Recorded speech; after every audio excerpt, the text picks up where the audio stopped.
At a high-end restaurant run by a ruthless owner, people are treated differently based on their appearance. When a homeless man in tattered, worn-out clothes walks in, no one welcomes him, except for one person. A struggling black waitress, working tirelessly just to get by, is the only one who shows him kindness. But what she doesn't know is that this man is not who he appears to be. And by helping him, she's about to turn her entire world upside down. Before diving in, drop your thoughts in the comments. We'd love to hear them. In the heart of New York City, where towering skyscrapers cast long shadows over the streets below, stood the Grand Pearl, a restaurant renowned for its luxury, its exclusivity, and the kind of clientele who never had to check their bank balance before ordering. The air inside was thick with the aroma of gourmet dishes, the hum of polite conversation, and the quiet clinking of fine china against marble tables. It was a place where wealth spoke louder than words, where service was impeccable yet impersonal, and where the presence of a single out-of-place figure could shatter the illusion of perfection. Among the staff bustling about in crisp uniforms was Amani Johnson, a young black woman with determined eyes and an unshakable spirit.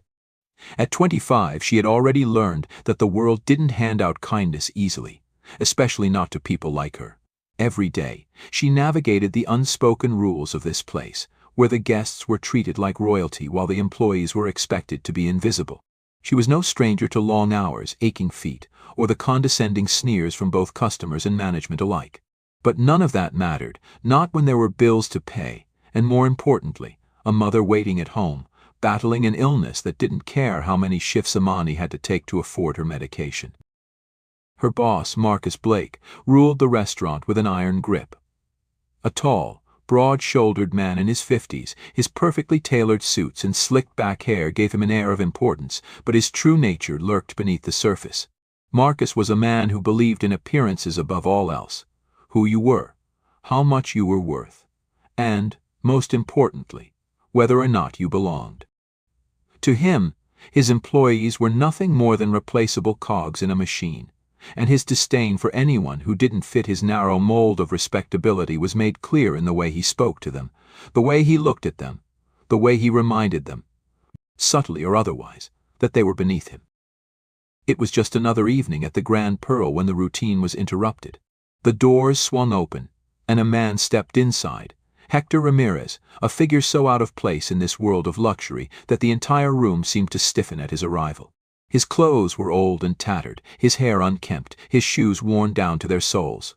He carried himself with an odd mix of humility and quiet confidence, as though he had once belonged in places like this, but had long since been forgotten by them. The moment he entered, whispers spread like wildfire among the guests. A few turned away in disgust, while others shot expectant glances toward the staff, waiting for someone to remove him before he could taint the air with his presence. Marcus, who had been surveying the dining room from the bar, narrowed his eyes. He despised situations like this. A homeless man wandering in, thinking he could loiter in a place like the Grand Pearl. It was bad for business. He glanced toward the host's stand, expecting his staff to handle it, but to his irritation, no one made a move. Then, before he could intervene, Amani stepped forward. She approached Hector, her expression neutral, her voice calm. "Good evening, sir. Welcome to the Grand Pearl. Would you like a table for one?" The murmur of disbelief from the other staff was almost audible. Marcus clenched his jaw. This was exactly why he couldn't stand Amani. She was too soft, too willing to offer kindness where it wasn't deserved. Hector, for his part, seemed pleasantly surprised. "Yes," he said, his voice deep and steady, as though he hadn't just been treated like an outcast by half the room. "That would be nice." Amani led him to a small table near the back, away from the VIP section, but not so far as to seem like she was trying to hide him. As she handed him a menu, Marcus stormed over, his forced smile barely concealing his irritation. "Amani, a word." She turned to face him, her shoulders straight. "Yes, Mr. Blake?" Marcus leaned in, lowering his voice but ensuring his tone carried the weight of a warning. "We don't serve his kind here," he said through clenched teeth. Amani's stomach twisted, but she kept her expression neutral. "He's a paying customer, isn't he?" Marcus scoffed. "You think he has money?" He cast a disdainful glance at Hector, who had begun studying the menu with quiet interest. Be real, Johnson. People like him come in here to beg, not to buy. Do not waste my time with this nonsense. Amani met his gaze with a quiet defiance. If he orders and pays, he's a customer like anyone else. Marcus exhaled sharply, clearly aggravated but unwilling to cause a scene in front of the guests. Fine, he spat. But if he causes trouble, he's your problem. With that, he stalked off, muttering something under his breath about wasting time on nobodies. Amani turned back to Hector and gave him a polite smile. Can I get you something to drink? A glass of water would be nice, Hector said, a knowing gleam in his eyes. As Amani moved to fetch it, she could feel the stares, the silent judgment radiating from the other staff, the way some of her colleagues whispered among themselves. But she ignored them. This was her job, to serve without bias, without cruelty.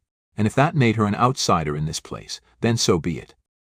Hector took his time with the menu, his fingers running over the edges of the laminated pages, his eyes flicking between the options. When Amani returned with his water, he offered a small smile. I think I'll have the soup of the day and some bread, he said. Nothing too fancy. Amani nodded. Good choice. Would you like anything else? Hector considered for a moment before shaking his head. No, that should be enough. Thank you. As she left to place the order, Marcus shot her a smug look from across the room. Let's see how this plays out, his expression seemed to say. Let's see how long your little act of charity lasts before he embarrasses himself. But Amani didn't care what Marcus thought. She had seen plenty of people come and go in this restaurant, plenty of rich men who treated the staff like dirt, plenty of people with money but no humanity. And yet here was a man, dressed in rags, carrying himself with more dignity than half the so-called elite who dined here. She didn't know who Hector Ramirez really was. But something told her this night was about to change everything. As the night unfolded, the Grand Pearl carried on with its usual rhythm. Servers glided between tables, balancing trays of extravagant dishes, glasses clinked as wealthy patrons toasted to their successes, oblivious to the struggles of those who served them. Amidst the polished elegance of the restaurant, Hector Ramirez sat quietly at his table, his demeanor unbothered by the curious glances and hushed murmurs directed his way. He sipped his water slowly, his weathered hands resting lightly on the table, waiting patiently as if he had all the time in the world. From across the room, Marcus Blake kept a watchful eye on him, his lip curling in disdain every time his gaze landed on the man's tattered clothing. He had been in this business long enough to recognize trouble when he saw it, and in his mind, Hector was nothing more than a nuisance, a stray who had wandered in, hoping for a free meal. He had no intention of letting the night end with this man making a fool of his establishment. If Amani wanted to waste her time serving him, fine. But the moment Hector so much as hinted that he couldn't pay, Marcus would make sure he was thrown out onto the curb where he belonged. Amani, on the other hand, was focused on doing her job. She moved efficiently, slipping in and out of the kitchen, making sure Hector's order was prepared with the same care as any other guest's. When the chef handed her the bowl of steaming soup and a small plate of freshly baked bread, she took a moment to steady herself. She knew what everyone was thinking, that she was wasting her energy on a man who wouldn't even be able to cover his bill. But Amani had always believed that dignity wasn't something you earned with wealth, it was something you deserved simply by being human. And tonight, no matter what anyone else thought, she would make sure Hector was treated with dignity. Returning to his table, she set the meal down carefully. Here you go, sir. Our soup of the day, potato leek, and some warm bread to go with it. Let me know if you need anything else. Hector looked up at her, something unreadable in his eyes. Then, he smiled. Thank you, young lady. This looks wonderful. Amani gave him a small nod before stepping back, allowing him to eat in peace. She had seen enough guests in this restaurant to know the difference between those who ate mindlessly and those who truly savored their meals. Hector was the latter. He took his time with each spoonful, his eyes closing slightly, as if memorizing the flavors. He ate with a patience that was rare in a place like this, where customers were used to indulgence rather than appreciation. She was clearing a nearby table when she heard a sharp voice cut through the air. Are we really letting this happen? Amani turned in time to see one of the regulars, an older woman draped in expensive jewelry, gesturing toward Hector with a look of distaste. She wasn't speaking to anyone in particular, but her voice carried, ensuring the entire room could hear her displeasure. I spend thousands of dollars in this restaurant every year, and now we're just letting anyone in off the street. Amani's hands tightened around the empty plate she was holding. Another man chimed in, his voice dripping with amusement. Next thing you know, we'll have beggars lined up outside, expecting filet mignon on the house. A few guests chuckled. Marcus, sensing an opportunity to put an end to this charade, straightened his tie and strode toward the table. I completely understand your concerns, he said smoothly, flashing a placating smile. I assure you, the Grand Pearl maintains the highest standards. I'll personally make sure this situation is handled. He turned to Hector, his expression shifting from polite professionalism to thinly veiled hostility. Sir, I trust you're enjoying your meal. Hector, who had been unbothered by the conversation up until this point, looked up from his soup, his expression neutral. Very much so. The soup is excellent. Marcus's smile didn't reach his eyes. I'm glad to hear that. Now I assume you have the means to pay for it. Hector wiped the corners of his mouth with his napkin, taking his time before responding. Of course, he said simply, reaching into his pocket. For a brief moment, the restaurant seemed to collectively hold its breath. Even Amani, who had been standing a few feet away, felt an uneasy tension creep into her chest. Hector pulled out a handful of small bills and loose change, carefully counting them out on the table. $1 here, a few quarters there, a crumpled 5. Slowly, methodically, he arranged the coins and bills into a neat little pile. Then he exhaled, looking at the amount with a quiet understanding. I seem to be a little short, he admitted, his voice calm, almost amused. I thought I had enough, but I must have miscalculated. The silence that followed was deafening. Marcus let out a sharp, triumphant breath, as if this was the moment he had been waiting for. I knew it, he sneered. This is exactly why we don't allow. I'd be happy to work for it, Hector interrupted, his tone composed. Perhaps I can wash dishes in the back. I don't mind a little hard work. Marcus barked out a laugh. Oh, please. You think I'm going to let you linger in my kitchen, getting in the way of my staff? He turned toward the host stand and snapped his fingers. Security. Amani's stomach dropped. 2 men in black suits began moving toward Hector's table. Amani knew them well. The Grand Pearl didn't just hire security for show. These men were trained to remove problems as efficiently as possible, no questions asked. Hold on, she said quickly, stepping forward before they could get any closer. Her voice was steady, but there was a fire behind it. He's not trying to run out on the bill. He's offering to pay it back with work. Marcus shot her a sharp look. And I said we don't run a charity. Amani reached into the pocket of her apron, her fingers brushing against the small bundle of tips she had collected throughout the evening. It wasn't much, certainly not enough to cover the kind of extravagant meals the restaurant usually served. But tonight, it wasn't about extravagance. It was about $5. Before she could overthink it, she pulled out the money and placed it on the table next to Hector's coins. There, bills covered. A hush fell over the restaurant. Marcus's eyes darkened. You're seriously paying for him? Amani met his gaze without hesitation. Yes. Hector looked at her, something unreadable flickering across his expression. Then, slowly, he nodded. Much appreciated. For a long moment, Marcus just stood there, jaw clenched, his pride visibly battling against the reality that there was nothing he could do.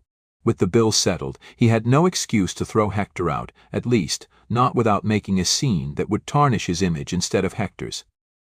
Finally, with a frustrated sigh, he waved off the security guards. Fine, he muttered. But don't let me see this happen again, Johnson. Amani said nothing. She simply picked up the empty soup bowl and walked away. As Hector stood up to leave, he turned to Amani one last time. You didn't have to do that. She shrugged, offering a small, tired smile. I know. Hector studied her for a moment, then nodded. You have a good heart, he said softly. And good hearts are rare in places like this. Then, without another word, he walked out of the Grand Pearl and disappeared into the night. Amani exhaled, the weight of the moment settling on her shoulders. She didn't know why she had done it. Maybe it was instinct, maybe it was defiance. Maybe it was because, in a restaurant where wealth was everything, she had just wanted to prove that money wasn't the only thing that mattered. What she didn't know, what she couldn't have known, was that this wasn't the last she would see of Hector Ramirez. Not by a long shot. The next morning, the Grand Pearl opened its doors as it always did, welcoming the city's elite into its gleaming interior. The same expensive perfumes mingled with the aroma of freshly brewed coffee. The same polished floors reflected the chandeliers above, and the same carefully curated atmosphere of exclusivity hung in the air. To an outsider, it was just another day of refined luxury. But for Amani Johnson, the weight of the previous night still lingered. She had expected the consequences. She had known the moment she placed those $5 on Hector's table that Marcus wouldn't let it slide. And she had been right. Johnson. Marcus's voice cut through the quiet lull of the early shift, sharp and impatient.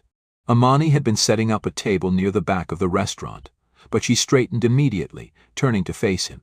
He was standing by the bar, arms crossed over his broad chest, his expression unreadable but his posture stiff with irritation. "Follow me." "May." She didn't argue. He led her through the restaurant, past the neatly dressed waitstaff preparing for the lunch rush, past the gleaming kitchen doors where chefs were already busy at work. She had assumed he was taking her to his office, but instead he stopped just outside the employee break room, a place meant for stolen moments of rest that never lasted long enough. He turned to face her, his cold, assessing eyes locking onto hers. "Do you know how much damage you caused last night?" Amani blinked, her hands tightening at her sides. "Damage?" Marcus scoffed. "That little stunt of yours, paying for that bum's meal. Do you have any idea how that makes this restaurant look? We cater to high-class clientele, Johnson. People who come here to escape reality, not be reminded that vagrants exist." Amani's jaw clenched. He wasn't asking for a free meal. He was willing to work for it. "And I don't run a damn soup kitchen," Marcus snapped. "You think those people who were complaining last night didn't notice? You think word won't spread that the Grand Pearl is suddenly the kind of place that lets in strays? You embarrassed this restaurant. You embarrassed me." Amani swallowed back the frustration rising in her chest. "I covered his bill. There was no reason to throw him out." Marcus let out a low, humorless chuckle, shaking his head. "You still don't get it, do you?" He took a step closer, lowering his voice. "I don't care about $5. What I care about is the kind of people we allow in here. And I am not going to let you turn this place into some charity project. You work for me, Johnson. You do not make decisions about who belongs here." Amani felt her nails dig into her palms, but she forced herself to stay calm. She had been through this before, though maybe not this explicitly. Marcus had never needed to say it outright. His actions, his tone, his expectations had always made it clear what kind of people he valued and what kind he wanted nowhere near his restaurant. And someone like her, a young black woman who had to fight for every inch of respect in this place, she knew better than to believe she was exempt. Marcus exhaled sharply, rubbing his temple, as if speaking to her was exhausting. "Since you seem to have so much free time to concern yourself with people who don't matter, I've decided to adjust your responsibilities." Amani stiffened. "From now on," Marcus continued, his smirk returning, "you'll be handling additional cleaning duties. Bathrooms, floors, tables. I want everything spotless." Amani knew exactly what this was. A punishment.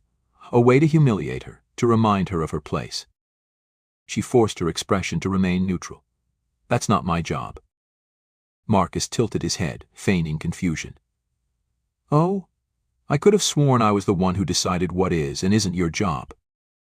Amani's stomach twisted, but she said nothing. "Glad we understand each other," Marcus said smoothly, stepping back. "Now get to work." Amani turned sharply on her heel, leaving before he could say anything else. The anger simmered just beneath her skin, hot and pulsing, but she buried it deep, just as she had so many times before. She needed this job. She needed this paycheck. For her mother. So she swallowed her pride, grabbed a bucket of cleaning supplies, and got to work.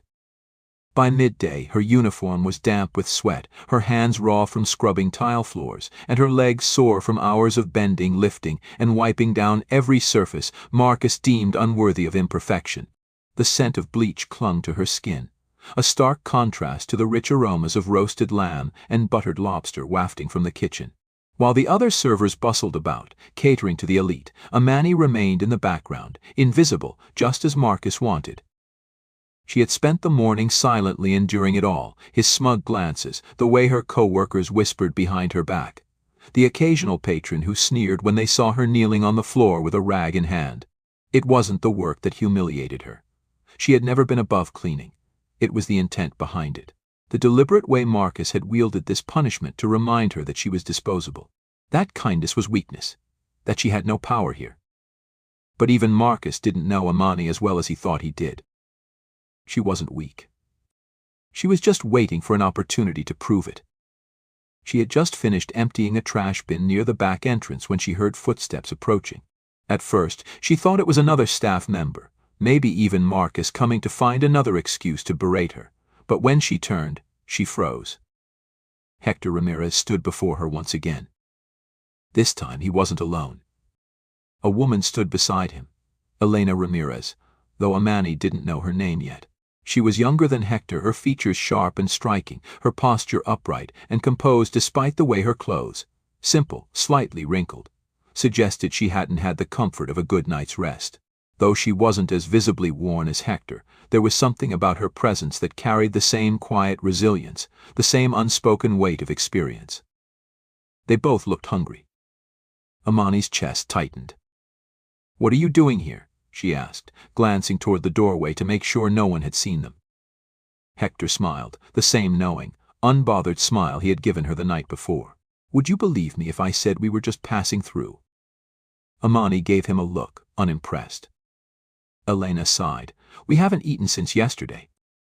Amani's stomach sank. She had thought Hector's situation was bad enough, but the idea that his sister was also struggling made it worse. Hector chuckled at her expression. "Don't look so guilty, Miss Johnson. You already did enough for me yesterday." But Amani didn't see it that way. Her fingers tightened around the trash bag she had been holding. If Marcus caught her talking to them, she knew what would happen. But she also knew what it felt like to go without food, to watch someone you love suffer because you didn't have enough. She thought of her mother, of the night she had skipped meals just to make sure there was more left for her. Amani exhaled sharply, made her decision, and acted before she could talk herself out of it. "Wait here." She disappeared through the side entrance, slipping into the back kitchen, careful to avoid any wandering eyes. She knew this place like the back of her hand, where leftovers were stored before they were thrown out, which containers were set aside for employee meals, which stations were empty long enough for her to move unnoticed. She grabbed a cloth napkin, and one swift motion, scooped up a few slices of bread, a portion of roasted chicken that had been plated but never served, and a small container of mashed potatoes. It wasn't much, but it was something. She wrapped the food carefully, clutching it tight against her chest as she hurried back outside. Hector raised an amused brow when she thrust the bundle into his hands. "Quick hands, Miss Johnson. You sure you're in the right line of work?" Amani huffed. "Just eat before someone sees you." Elena didn't hesitate. She unwrapped the bread first, breaking off a piece and handing it to Hector before taking one for herself. They ate quickly but not desperately, as though they had learned long ago how to pace themselves even when food was scarce. Amani watched them for a moment, that familiar tightness in her chest returning. She was about to speak when a voice cut through the quiet like a blade. "What the hell is going on here?" "Marcus."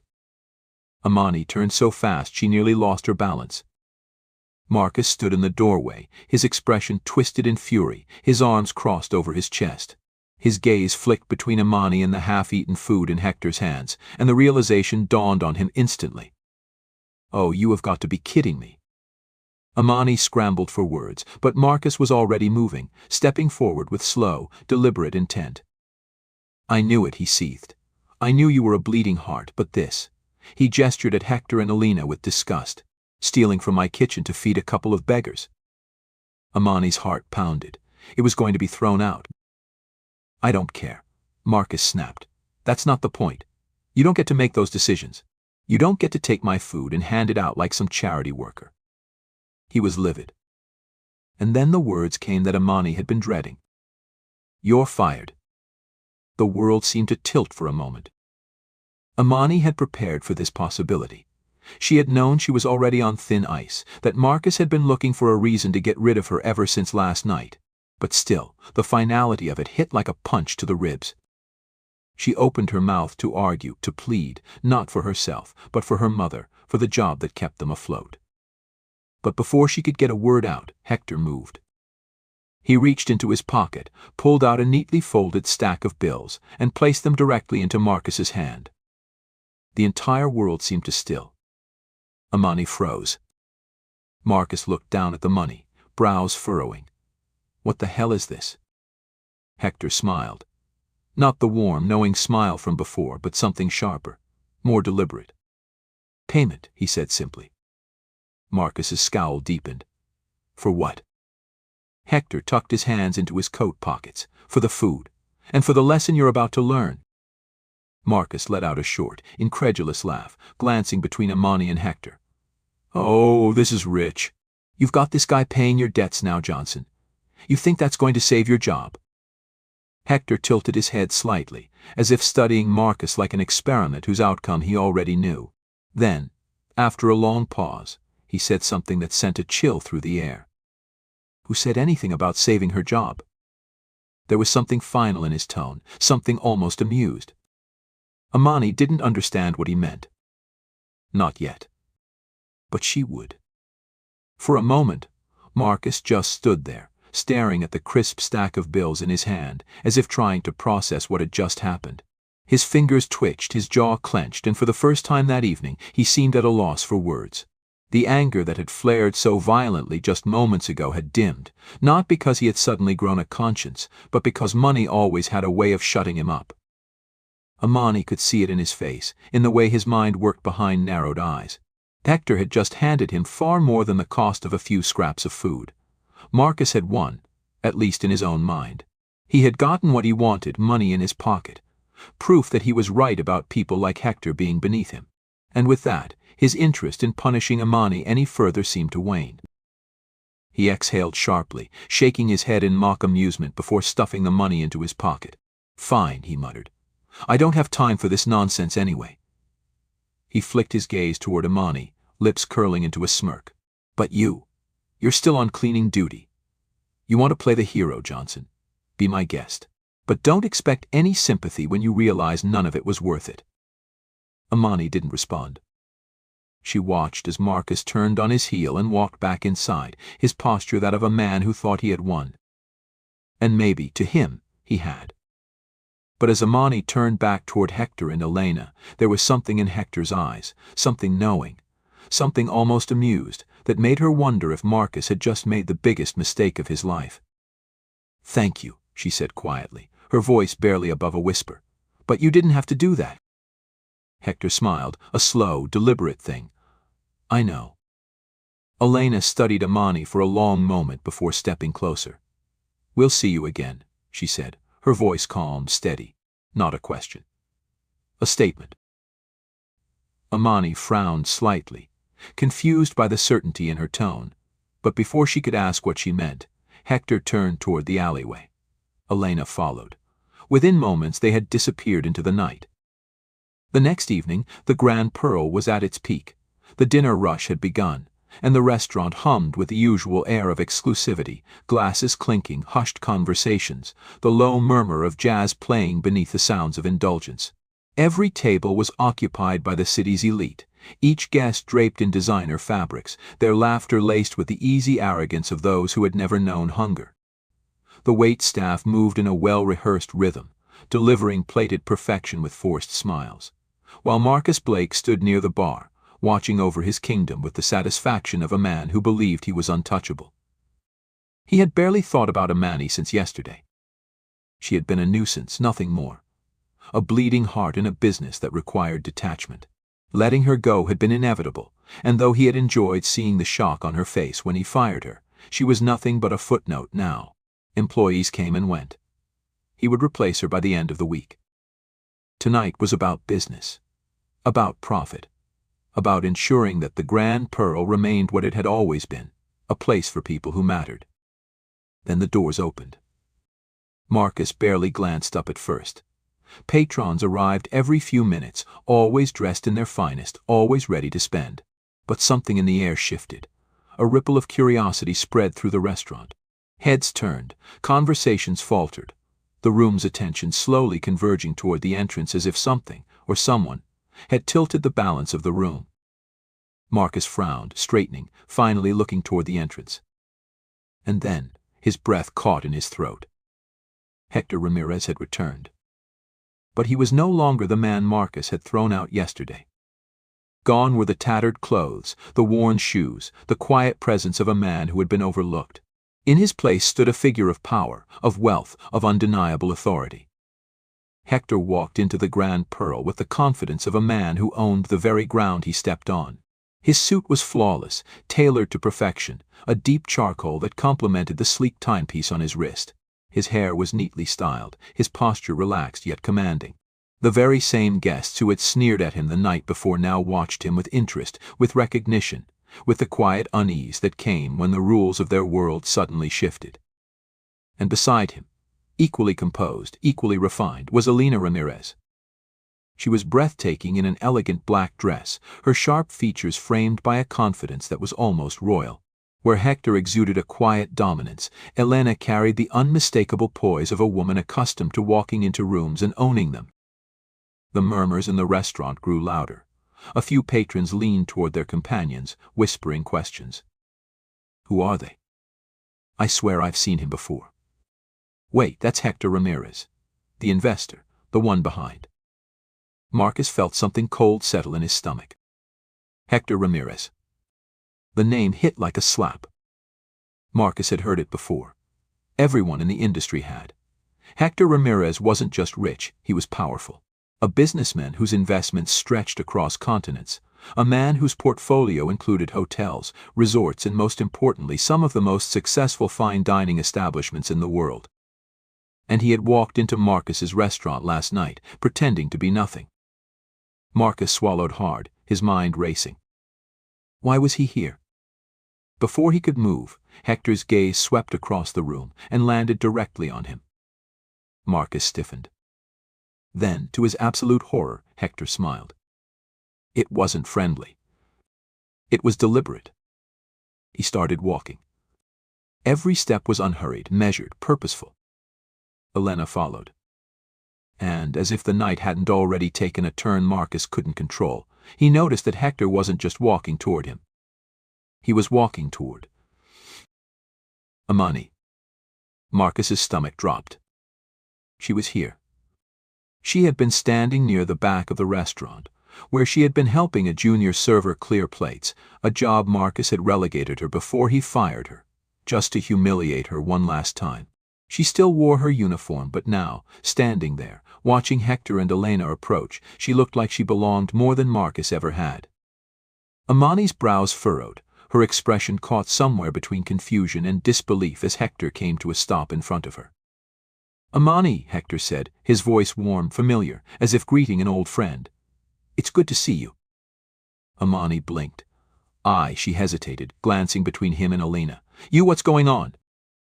Elena smiled. We didn't get a proper chance to introduce ourselves yesterday, she said smoothly. I'm Elena Ramirez, and this is my brother, Hector. Amani stared at them. Your brother? Hector chuckled. Surprised? That's an understatement. Marcus's patience snapped. All right, what the hell is this? Hector turned to face him, his expression unreadable.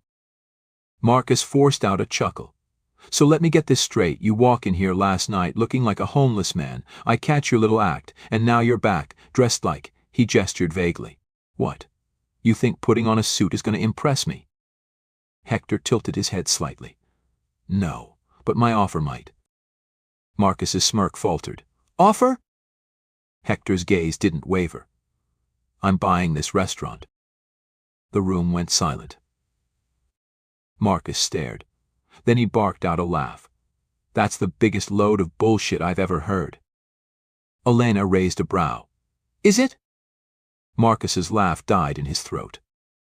Because she was holding something now. A file. She opened it with the precision of someone who had already won the game before the opponent even realized they were playing. The Grand Pearl, she said, skimming the documents. Privately owned by Marcus Blake, but with substantial financial backing from external investors. She flipped a page. Investors who, as of this morning, have accepted our buyout proposal. Marcus's face drained of color. Elena snapped the file shut. So congratulations, Marcus. She smiled, sharp and merciless. You don't work here anymore. Marcus couldn't breathe. He looked at Hector, at the calm, steady way he watched him, like he had been waiting for this moment. You planned this, Marcus whispered. Hector smiled. Of course. A beat of silence. Then Marcus lost it. He turned on Amani, his face twisted with rage. This is your fault, he spat. You think you're some kind of hero. You think these people actually give a damn about you. Amani didn't flinch. She just looked at him. Calm. Unbothered. Then she said, simply, you should go. Marcus clenched his jaw so tightly it looked painful. But he had no choice. With a final glare, he stormed toward the doors and disappeared into the night, leaving behind the restaurant that was no longer his. The moment he was gone, Hector exhaled, then turned back to Amani. So, he said, smiling, how do you feel about running this place? Amani stared at him. Then, slowly, she smiled back. Join us to share meaningful stories by hitting the like and subscribe buttons. Don't forget to turn on the notification bell to start your day with profound lessons and heartfelt empathy.